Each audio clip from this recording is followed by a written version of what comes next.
सभी भक्तजनों को जय श्री कृष्ण। रूपम सा जगरे मास्यम चक्षुओ दधि समयल्पवे नान्यारोप्यम महिम दयाम पादेव समन्ता मानवम।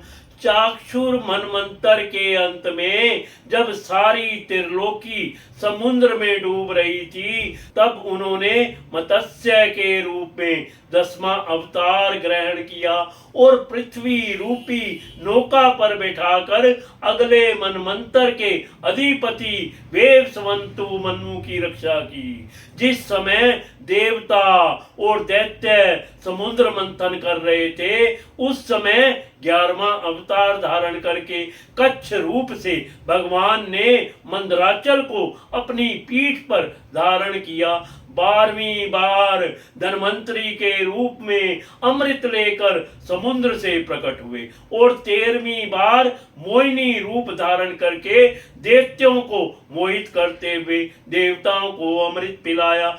14वें अवतार में उन्होंने नरसिंह रूप धारण किया और अत्यंत बलवान दैत्यराज हिरण्यकशिप की छाती अपने नखों से अनायास इस प्रकार फाड़ डाली, जैसे चटाई बनाने वाला सीख को चीर डालता है। 15वीं बार वामन का रूप धारण करके भगवान दैत्यराज बलि के यज्ञ में गए।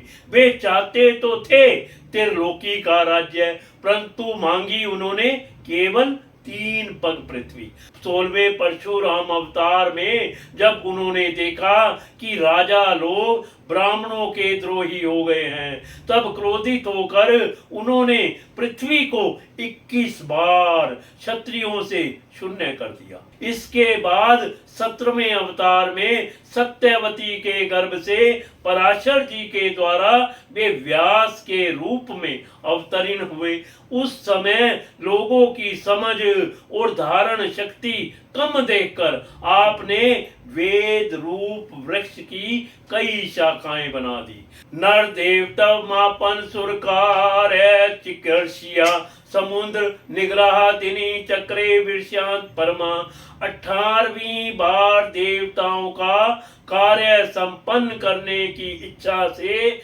उन्होंने राजा के रूप में रामावतार ग्रहण किया और सेतु बंधन, रावण वध आदि वीरतापूर्ण बहुत सी लीलाएं की। एको नाभिषे विशंति में वृणशिपि प्राप्ते जन्मनि राम कृष्णामृति बुरो भगवान हरदरम।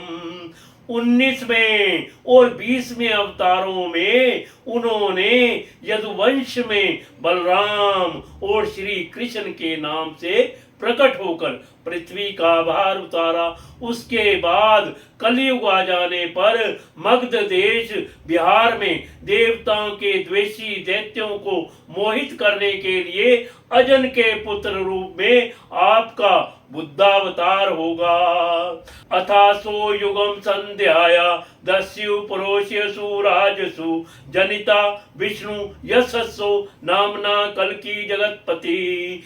इसके भी बहुत पीछे जब कलयुग का अंत समीप होगा और राजा लोग प्राय लुटेरे हो जाएंगे, तब जगत के रक्षक भगवान विष्णु यश नामक ब्राह्मण के घर में कल्कि रूप में अवतरीण होंगे। अवतारों की कथा कहते कहते श्री सूत जी शौनकादि ऋषियों से बोले, जैसे अगाध सरोवर से हजारों छोटे छोटे नाले निकलते हैं, वैसे ही सत्वनिधि भगवान श्री हरि के असंख्य अवतार हुआ करते हैं।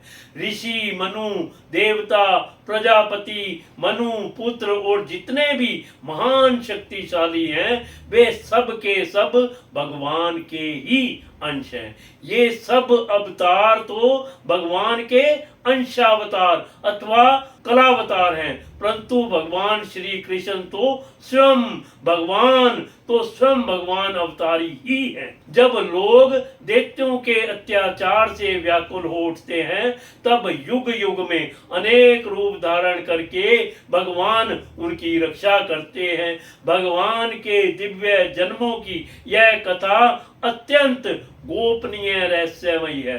जो मनुष्य एकाग्रचित से नियम पूर्वक सायंकाल और प्रातः काल प्रेम से इसका पाठ करता है वह सब दुखों से छूट जाता है।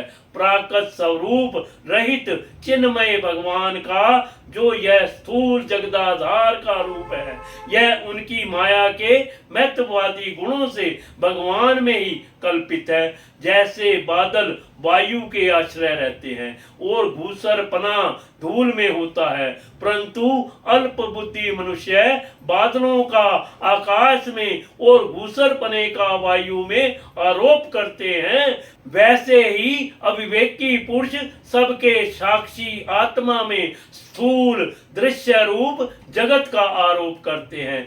इस स्थूल रूप से परे भगवान का एक सूक्ष्म अव्यक्त रूप है, जो ना तो स्थूल की तरह आकाश आदि गुणों वाला है और ना देखने सुनने में ही आ सकता है। वही सूक्ष्म शरीर है आत्मा का। आरोप या प्रवेश होने से यही जीव कहलाता है और इसी का बार बार जन्म होता है।